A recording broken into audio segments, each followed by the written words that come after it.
to do this video. The agnostic that if you saw the video before I took it down because of didn't like it, but if you watch that video, the same agnostic brought up to me this thing with the name of God, which is been called Yahweh, even though advanced scholars are not for sure if it's even called Yahweh. But we do know the tetragrammaton, which is Yahweh Vavhe. We don't know for sure if it's Yahweh though.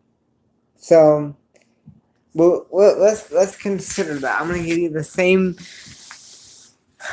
argument I gave him, and I'm gonna give you to disprove the God of the Bible. First, you're gonna have to rile up evidence. The first premise is that Genesis 1 is that the claim in Genesis 1 that God was before all things and He created all things, He created the heavens and the earth. You have to present the evidence that is false in order to make the claim as pagan. But yeah, I would show you paganism and Islam, and I can philosophically. Not sure. I can't just historically refute Islam, but I can philosophically do it as well. You can't do that to Christianity. If anyone wants to try to do that, we can have a live conversation. But then you look at him. Well, you're making the notion that Genesis 1 is not just a pagan construct to begin with. Now let's examine the evidence of proper Judaism and Christianity. Christianity and proper Judaism is backed up by a ton of archaeology, historicity, statistics, testimonies, and miracles and deliverances and so on. It is very well verified to be a reliable, unimaginatory, unfraudulent, plagiaristic source. It's very reliable on that level. So we can, but when we're talking Islam and paganism, you can philosophically have a refutation of that, and it's not reliable. Islam. The Quran is a horrible narration. The Bible is a very good narration. Islam is just like a mess. So on a grammatical form, Islam is garbage. On a historical form, it's lacking. On a philosophical form, it's refuted. Paganism, you can philosophically you can make a.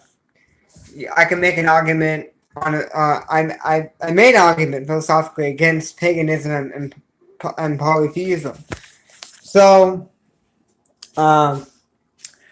yes, but on a very logical level, philosophical, archaeological, historical level, statistical level, and supernatural evidence, Christianity and proper Judaism is very reliable. Let me give you an example. Exodus has been called a historical fact. Now, liberal scholars would debate it nowadays, but it's been called a fact. Now, you notice how a lot of the atheists, they like to go to the liberal scholars. They like to go to the old effeminate scholars. They don't go to the little, they like to pick and choose. And plus, when we do a scholarship, we're not dealing with the position or the authority that the scholar has in society. So that is a philosophical fallacy known as the fallacy of authority. We deal with the evidence. So the evidence a scholar can examine. The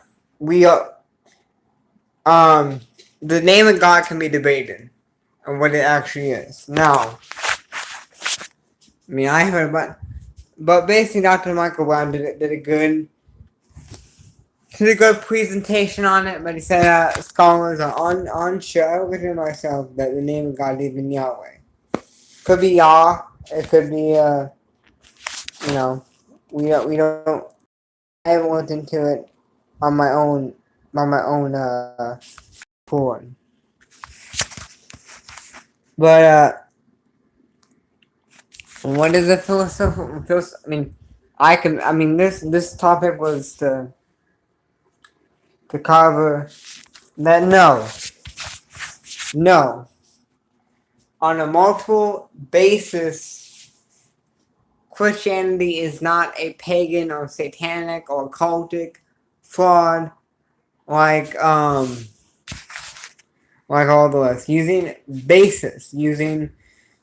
multiple sources to validate it.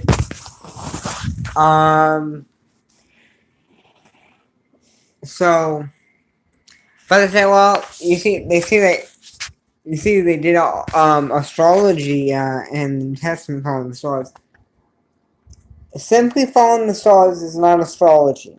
Astrology is giving a name or power over your life to the star. Okay? Following a star, astronomy is not astrology, okay? Following a star, because it's going to lead, it not like it has a power to it, but by superstition, by God's decree, it led into the Messiah. And a star has symbology to the Messiah. So light, which is like the gospel, leads them to the light, leads them to the Messiah, has symbology to it. Now, astrology is adding superstitious or idolatrous power, which only be decreed or given to God, to objects, to stars, to galaxies, and so on. That wasn't astrology. And plus, your premise is you gotta attack Genesis 1 first, and you have to make an argument with the Genesis 1 and just a flag. It's just a fragmented fraud, which I can present to evidence. I can present evidence that it's not. On multiple levels, I can do that. Sorry for my misuse of grammar there. But, and maybe I'll do an apologetic video if you stay tuned to the channel, and I would discuss. I already put up a video on apologetics. Go watch that one. I can present the argument again sometime. But basically, to the prescription of God, the description of God, being a supreme power, being peculiar, being supreme above all things.